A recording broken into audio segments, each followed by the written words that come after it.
Vibe Mundial FM.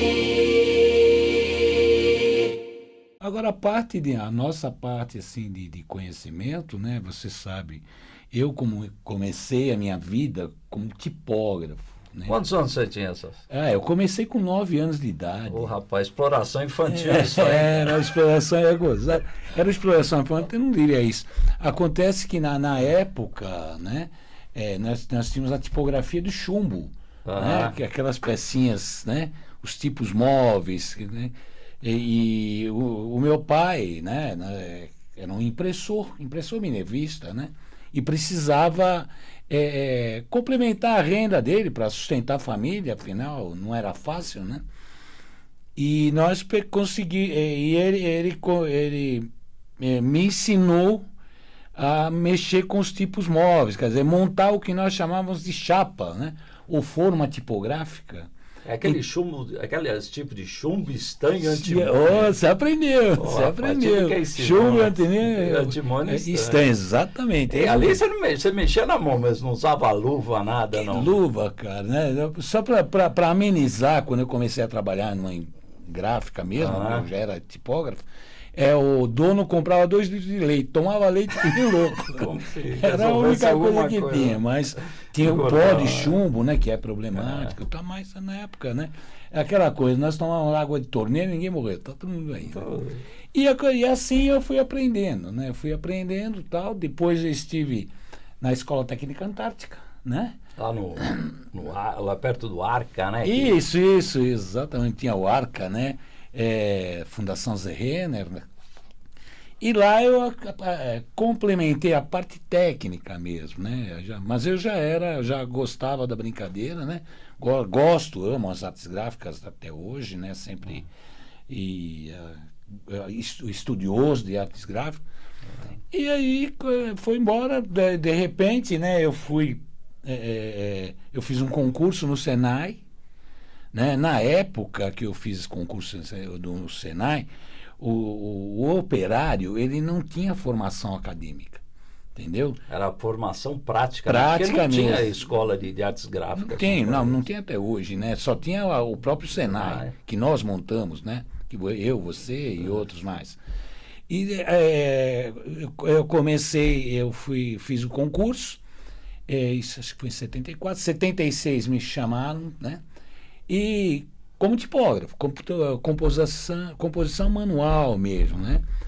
E aí o Senai tem essa característica muito interessante, que ele vai te permitindo crescer, né? Então eu sempre fui muito curioso, impressão eu já conhecia alguma coisa de tipografia, aí depois a gente vai fazer, entrou a fotocomposição, e a gente foi crescendo até chegarmos hoje, né? Na computação gráfica, que eu acabei sendo especializado também nessa área, né? Computação, Photoshop, Illustrator, InDesign, etc. Né? Legal. Bom, por que você viu aí que os céticos falam que Deus não existe, né? Mas eu vejo que a ciência aponta para isso, né? Sim. E nós vimos aí o que separa a história da pré-história, o surgimento da escrita. Exato. E a escrita, eu trouxe você aqui para falar sobre o primeiro livro que foi impresso. Qual foi, Celso? O primeiro livro impresso mesmo, né? Não desenhado, porque a história do livro ela é interessante, né? Na realidade, os mecenas na época, né, que era a igreja principalmente, né, ela bancava um pessoal que desenhava, os escribas, exatamente. Ele ia desenhando as Bíblias, os livros, né, da época. Né? E livro impresso nós não tínhamos. Nós tínhamos a impressão que era a xilogravura, né? A impressão em madeira. Xilo, né? madeira, né? Isso. Gravura, desenho na madeira. Exatamente, desenho na madeira. Então, se você pegar os primeiros impressos, por volta de 1200 e tal, eram impressos de imagens de santos, né? Que a igreja investia nisso, né?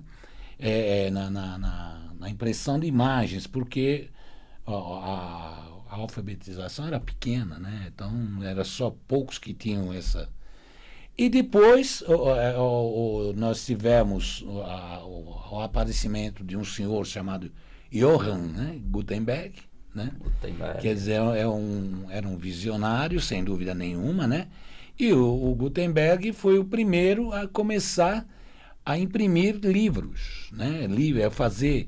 Só que ele começou a usar a Xilo, né? Só que na época, a Xilo, acho que você deve ter feito isso com a Casuio, né? Como é que era a Xilo? O sujeito ia cavocando a madeira, né? Deixando em alto relevo. O grafismo só deixava o grafismo. Isso, recebia a tinta. Então, o que acontecia? Chegava na última palavra, você quebrava a letra e fazia de novo. Né? E o Gutenberg fazia isso e ele falou, pô, mas não pode ser assim. Né? Não pode. Tem alguma coisa... O que aí entra o Deus que você falou, né? Uma iluminação chegou na cabeça do cara, né? Falou, não, pode fazer assim. Vamos separar essas letrinhas. Vamos separar essas letrinhas de madeira, né? Se você cortar, se quebrar uma letra A, você vai lá, troca a letra A somente e continua. É assim que surge a imprensa. E aí... Grafia, né? A tipografia, exatamente, né? Que existe muita controvérsia na palavra, né? Tipografia criada foi assim. Aí novamente, o nosso querido Gutenberg, né? Que eu tive o prazer de ver lá na Alemanha, né? A prensa. Você foi lá em Heidelberg, né? Isso mesmo. E é o que aconteceu. Ele pagou, assim mesmo a madeira era muito frágil, né? De repente ele falou, poxa vida, vou pegar alguma coisa mais consistente, né? Foi quando ele fez o enxumbo. Ele começou a fazer as matrizes em negativo, né? As matrizes eram em baixo relevo e negativo, você jogava o chumbo. Ficava o positivo. Depois quando você imprimia, e aí vem aquela coisa que a gente conhece, né? Da offset, da tipografia, né? Então você imprimia, compunha ao contrário, que até hoje é assim, né? Compunha ao contrário, nós tivemos o privilégio de aprender assim, né? Compunha ao contrário, e depois quando você imprimia, saía legível. Né? Essa é a história do... Qual foi o primeiro livro que foi impresso? Foi o Mazarino, que a gente chama Mazarino, né? A Bíblia de 42 linhas, né? Que é uma obra de arte, né? Eu costumo... Quem viu esse impresso... Eu cheguei a ver. Você chegou a ver no Rio de Janeiro? No Rio de Janeiro tem um exemplar, nos casos não saibam, né? Estava no Museu Nacional. Não foi queimado, não? Não foi. Graças a Deus, né? Não foi queimado porque o homem não quis. Vibe Mundial 95.